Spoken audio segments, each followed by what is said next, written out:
বাংলাদেশ সম্মিলিত সনাতনী জাগরণ জোটের মুখপাত্র চিন্ময় কৃষ্ণ দাসকে গ্রেফতারের প্রতিবাদে আগরতলায় বাংলাদেশ সহকারী হাইকমিশনে ভাঙচুর ও জাতীয় পতাকা নামিয়ে আগুন ধরিয়ে দেওয়ার ঘটনা ঘটেছে। সোমবার দুপুরের দিকে এই ঘটনা ঘটে।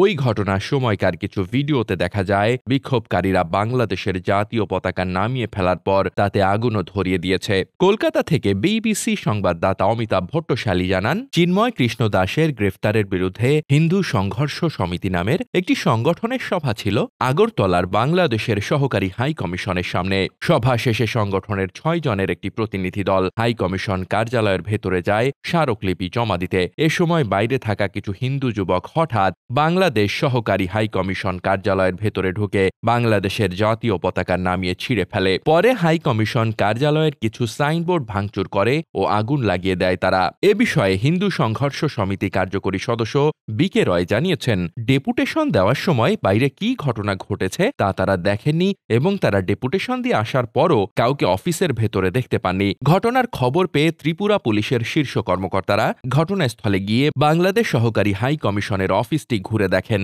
এবং হাই কমিশনের কর্মকর্তাদের সাথে কথাবার্তা বলেন। তবে এ বিষয়ে ভারতের আইনশৃঙ্খলা বাহিনীর সদস্যরা সেখানে উপস্থিত সাংবাদিকদের কাছে কোনো মন্তব্য করেননি। একই ঘটনায় বিক্ষোভ হয়েছে ভারতের কোচবিহারেও। সেখানেও বাংলাদেশের অন্তর্বর্তী সরকারের প্রধান উপদেষ্টা অধ্যাপক মোহাম্মদ ইউনূসের কুশপুত্তলিকা পুড়িয়ে বিক্ষোভ দেখায় সনাতনী হিন্দু মঞ্চ।